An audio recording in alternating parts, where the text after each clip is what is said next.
Realmente, hoy me toca hipotiroidismo congénito.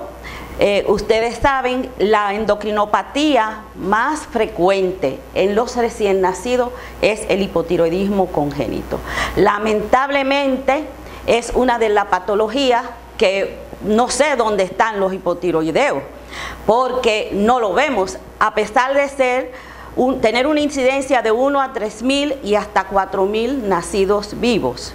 Entonces, no sabemos dónde están los hipotiroideos. No sé qué tú dijiste, pero pienso que es que están en el Congreso.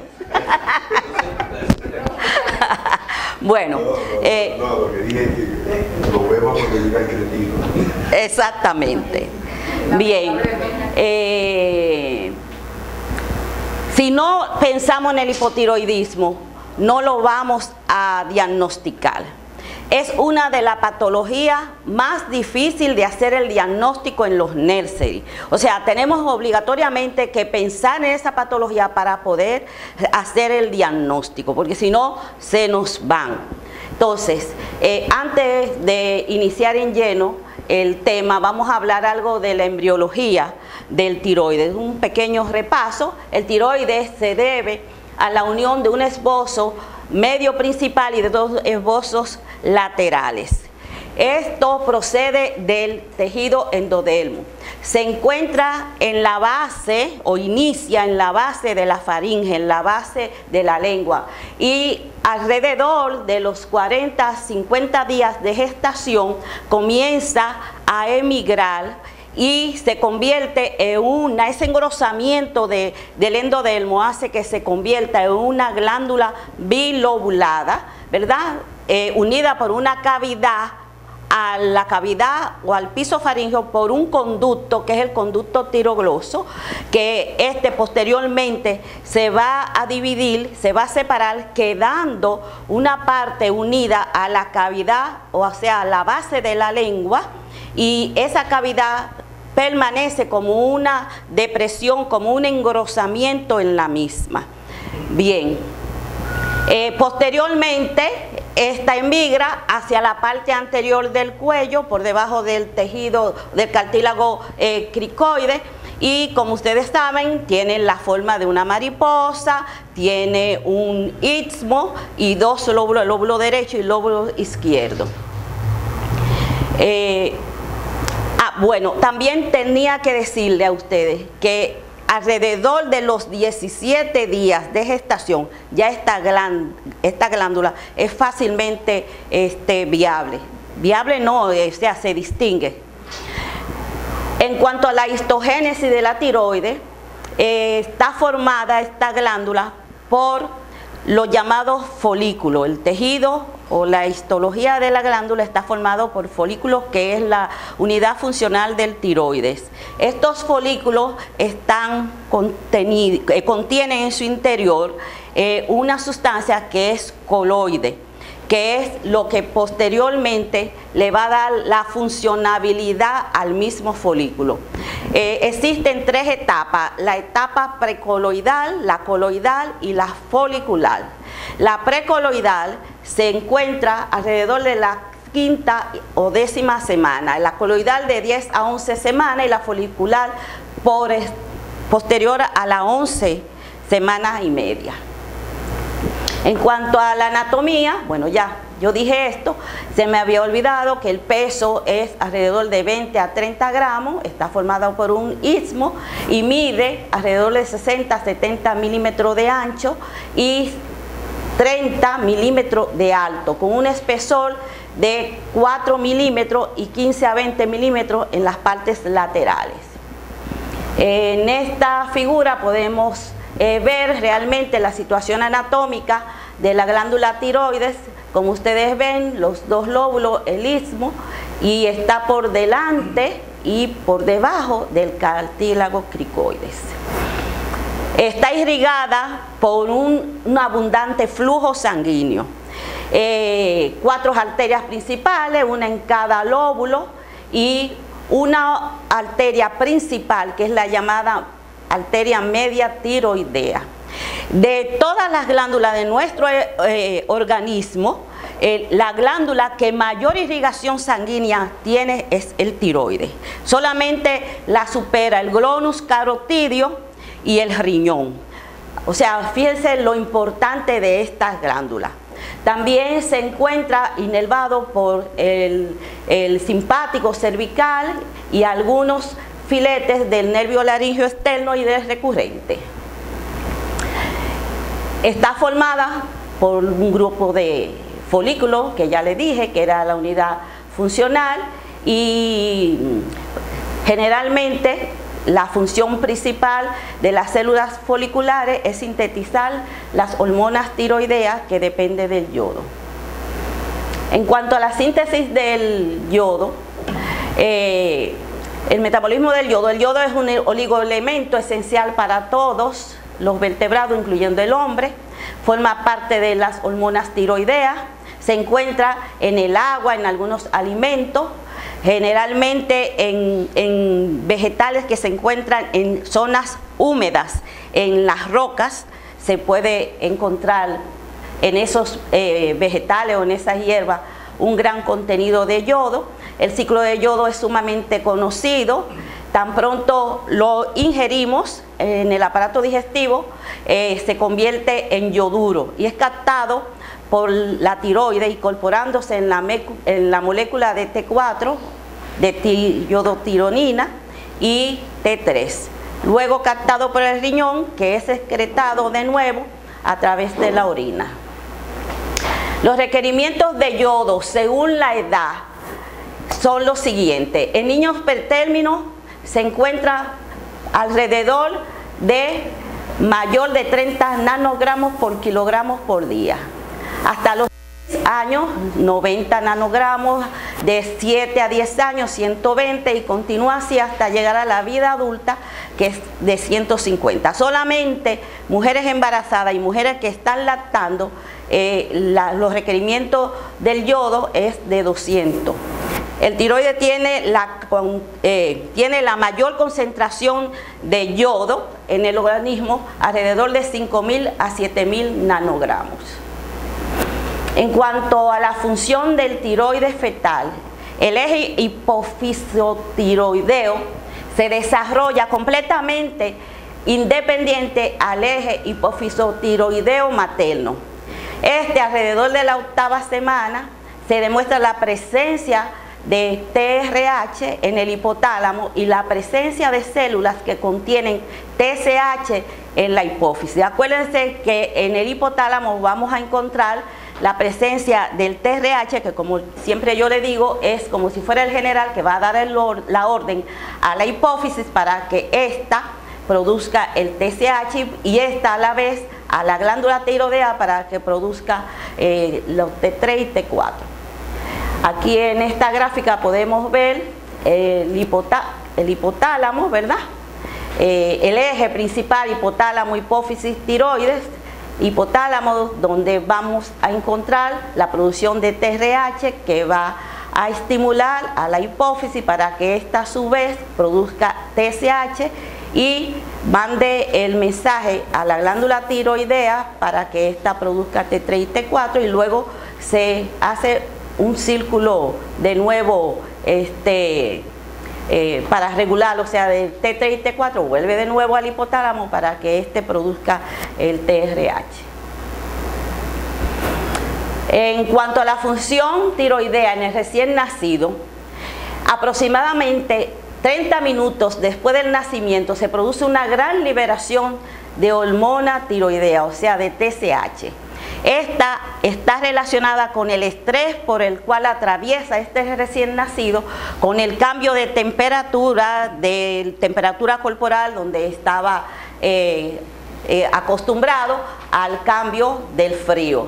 Si recordamos, ese es el momento pico donde todos los sentidos están en su máxima potencia. Se cree que jamás en ninguna época de la vida todos los sentidos están en el estado máximo de alerta, solamente en ese momento. Por eso es tan importante cuando el niño es sacado del útero, en el momento del parto, ponérselo a la madre en el pecho, que jamás va a rechazar ese pecho. O sea, porque todos los sentidos están mal, porque el niño que ha estado sometido, no ha estado sometido a ningún tipo de estrés, hay un cambio brusco, oye las voces de nosotros los médicos, el ruido de los instrumentos, le entramos la sonda para aspirarlo por el ano, por las coanas, lo succionamos, buscamos los reflejos, o sea, el niño entra en un estrés tremendo. Entonces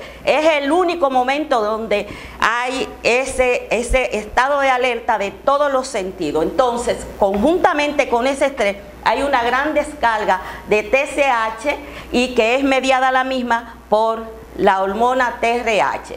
Este pico dura alrededor de 24 a 48 horas. Es por eso que no debemos de tomar para cuantificar la hormona tiroidea antes de 24 a 48 horas. Inclusive hasta las 72 horas se dice.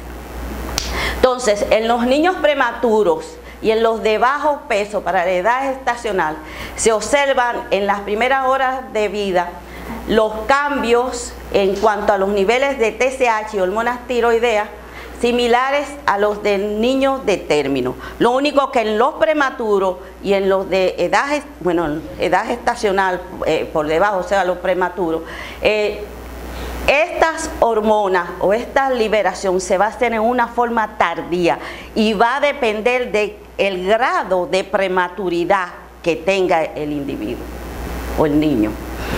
Entre las alteraciones transitorias del prematuro tenemos la hipotirocinemia transitoria, el hipotiroidismo primario transitorio, hipertirotropinemia transitoria y el síndrome de T3 baja.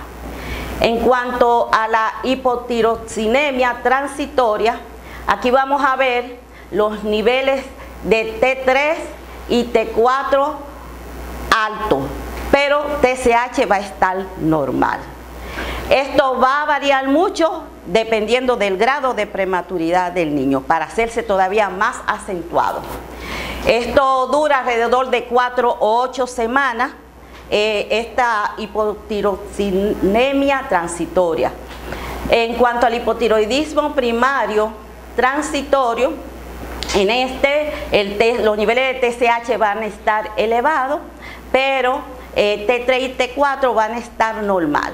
En este caso sí tenemos que iniciar el tratamiento porque no sabemos ¿qué tiempo va a durar? Se dice que dura de 6 a 9 semanas. El hipotiroidismo primario, de 3 a 6 meses, el hipotiroidismo primario transitorio.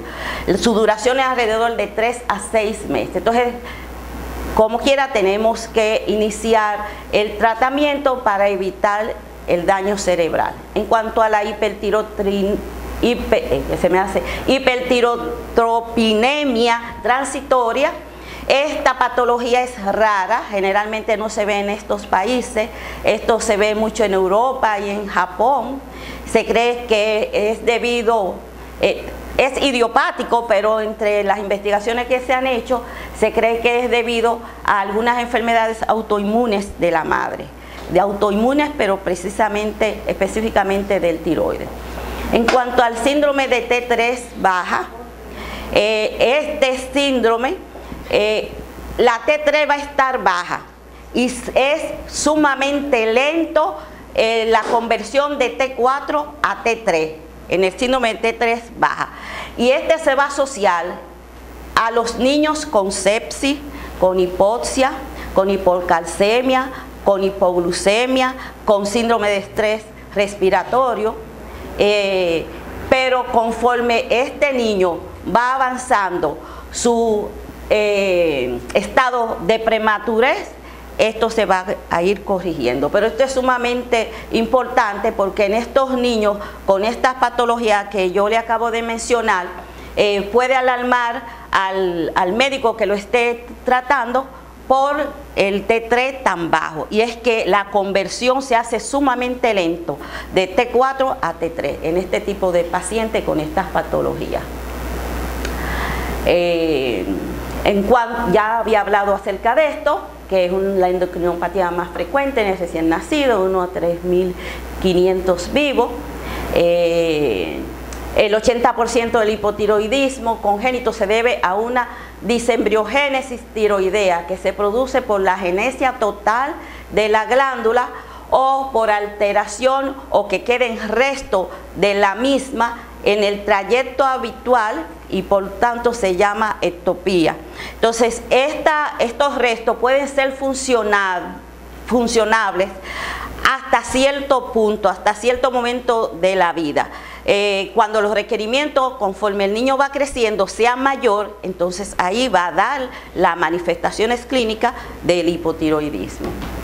Se ha encontrado restos de tiroides hasta a nivel del cerebro, según lo mencionan la literatura médica. Solamente nos podemos dar cuenta cuando se hace el rastreo, que se encuentra el centilleo en el cerebro de resto de tejido tiroideo. En cuanto a la dishormogénesis, se representa alrededor de un 10 al 15% de los hipotiroidismos congénitos primarios. Se debe a un defecto enzimático, y el defecto enzimático más importante es la tiroperoxidasa, que va a traer como consecuencia alteración en la formación de las glándulas, de las hormonas tiroideas y también de la tiroglobulina, que es sumamente importante. Esto tiene una herencia autosómica recesiva y eso. Bueno, entonces, en cuanto a las causas más frecuentes, pueden ser causas permanentes, causas transitorias y hipotiroidismo compensado. Entre la permanente está las que se encuentran en el tiroides, en el propiamente dicho, en el tiroides primario, es por una disembriogénesis, de la cual yo les estuve hablando anteriormente, o sea, hay alteraciones o se puede quedar tejido aberrante en el trayecto del tiroides, y puede esto desencadenar alteraciones en la producción de las hormonas. En cuanto a la dishormogénesis, ya les estuve comentando que generalmente es por alteraciones enzimáticas, que juega un papel muy importante la tiroperoxidasa. Y en cuanto a las alteraciones hipotálamo hipofisiario, en esto podemos encontrar el hipotálamo, el hipotiroidismo terciario. En cuanto al hipofisiario, es el hipotiroidismo secundario, y en el hipotálamo es por alteraciones en la producción del TRH, y en el hipofisiario por alteraciones en el TSH. Generalmente en el hipofisiario puede darse por alteraciones como es agenesia de la hipófisis, puede haber agenesia de la hipófisis, y además también puede encontrarse alteración en el gen que se relaciona con la producción de TRH, ya en la hipófisis. Entre los transitorios están hipotiroidismo iatrogénico, que generalmente se debe, por ejemplo, se observa en las madres que han estado o están en tratamiento con drogas, como son las drogas antitiroideas por un hipertiroidismo, y pues el niño vamos a conseguir con este tratamiento en la madre lo mismo que queremos conseguir con la madre, vamos a obtenerlo en el niño. El niño puede nacer con un gran bocio porque su función tiroidea va a estar inhibida, y tratando de compensar esa alteración, la glándula va a crecer. Otro de los transitorios es la carencia de yodo, y otro es también por la presencia de anticuerpos maternos y también los idiopáticos. Todas estas patologías, o sea, este hipotiroidismo que se ve en forma transitoria, va a desaparecer tan pronto el niño deje de ponerse en contacto con la causa que ha desencadenado el mismo. En cuanto al hipotiroidismo compensado, las hormonas TSH va a estar elevada, T3 y T4 van a estar de normal a bajo. Entonces con tenemos obligatoriamente que dar tratamiento y no suspenderlo hasta alrededor de los 3 años, cosas que no podamos evaluar sin que el niño salga lesionado con un problema, una alteración a nivel cerebral que nos puede dar un retardo mental. Hay clases de hipotiroidismo diferentes, como es el absoluto, por la falta de desarrollo del tiroides, por alteraciones de mecanismos en la formación de las hormonas, por defectos genéticos que impiden la formación de las hormonas y por falta absoluta del yodo en la alimentación materna. También hay parcial, por desarrollo del tiroides localizado anormalmente, como le mencionaban anteriormente, por la falta total de yodo en la alimentación de la madre, y el transitorio por ingesta en la madre con drogas antitiroideos, como ahorita le acabo ya de mencionar. En cuanto a la prevalencia, según la Organización Mundial de la Salud reporta 2 a 3 por cada 10.000 o 1 por cada 2.000 o 3.000 nacidos vivos. En Norteamérica, esta prevalencia es de 1 a 3.600 en la población negra y de 1 a 32.000 en la población blanca. En Europa es menos, 1 en 6.000, digo menos no, 1 en 6.000, 1 en 7.000, en México 1 en 2.800, en la población indígena en Chiapas se ve un caso cada 30.000 nacidos vivos. Eso tiene que ver mucho por el medio ambiente que hay en Chiapas. En cuanto a genética, se han implicado la transcripción de algunos cromosomas, como es el 9, el 14, el 2, donde en diferentes segmentos, segmento Q22, 12 y 21, 12, 9 y también 14. Alteraciones relacionadas con la digenesia tiroidea es otra de las alteraciones genéticas. Mutaciones del gen, de este gen, está relacionado con la síntesis de la tiroglobulina y defecto de organificación del yodo, defecto del transporte del yodo a la membrana basal y alteraciones en la dishormogénesis o formación de las hormonas tiroideas. En cuanto al pesquisaje, se han podido detectar varios síntomas, como es la ictericia prolongada, un niño con una ictericia prolongada, dificultad para alimentación, llanto grueso, letárgico, hipotónico, con hernia umbilical, con una macroglosia, con una fontanela sumamente amplia, constipación que no está ahí también, alteraciones en el control de la temperatura, todo ese tipo de cosas podemos verlo en el cuadro clínico. Esta es una foto que salieron media feíta de un niñito que me llegó, ya tiene 10 años, está en cuarto año de la primaria, tiene 10 años, me llegó como a los 4 meses, desde que yo vi que abrí el consultorio y vi a ese niño, de una vez dije que era, lo mandé inmediatamente a tomar las pruebas y inicié, antes de que me trajeran el reporte, el tratamiento con levotirosina. No se puede ver, pero tienen una piel marmórea, bien marcada, una piel seca, la macroglosia, una cara grotesca, el pelo es seco, quebradizo, escaso en estos niños, junto con la fontanela bien amplia, como le decía ahorita. Niños hipotónicos, que puede observar cierto tipo de edema en los miembros, es sumamente importante. Si tenemos todos esos signos o síntomas clínicos en la mente, en un nursery, nosotros podemos hacer el diagnóstico.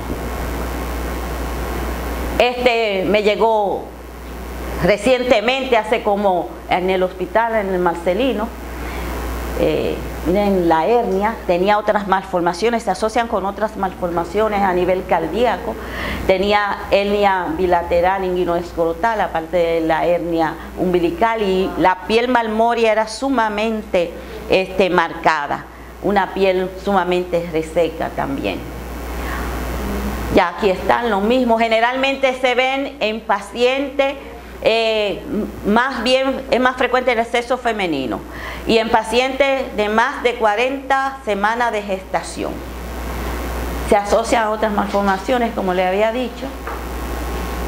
Bien, en cuanto a los parámetros de función tiroidea normal en el niño, en la segunda a sexta semana están, esto es lo que se describe, pero si nos damos cuenta, los laboratorios todos tienen valores de referencia diferentes, e inclusive en el mismo laboratorio uno envía a hacer una prueba, un día te viene con un valor diferente y otro. Lo importante es saber que si TSH se encuentra por encima de 5 microunidades, hay que sospechar de un hipotiroidismo.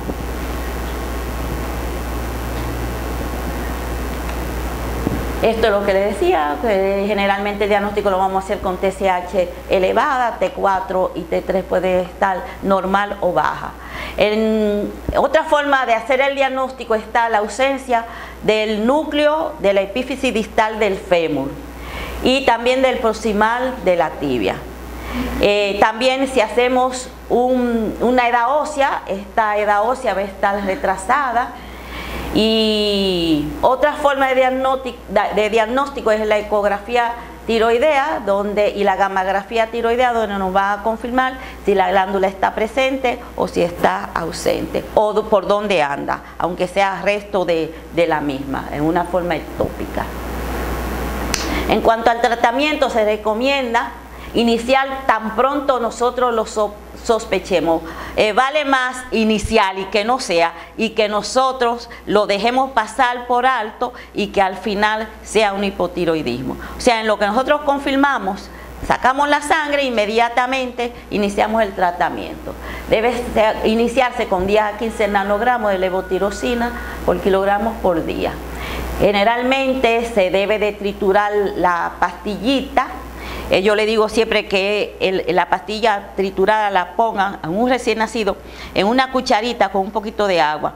No se le debe de aplicar, o sea, agregar al biberón ni a un vasito, porque se queda el resto del medicamento en las paredes del recipiente y entonces el niño no va a recibir realmente la dosis adecuada que debe recibir, y se debe de dar media hora o una hora antes de los alimentos, en horas de la mañana, antes del desayuno o de la primera alimentación.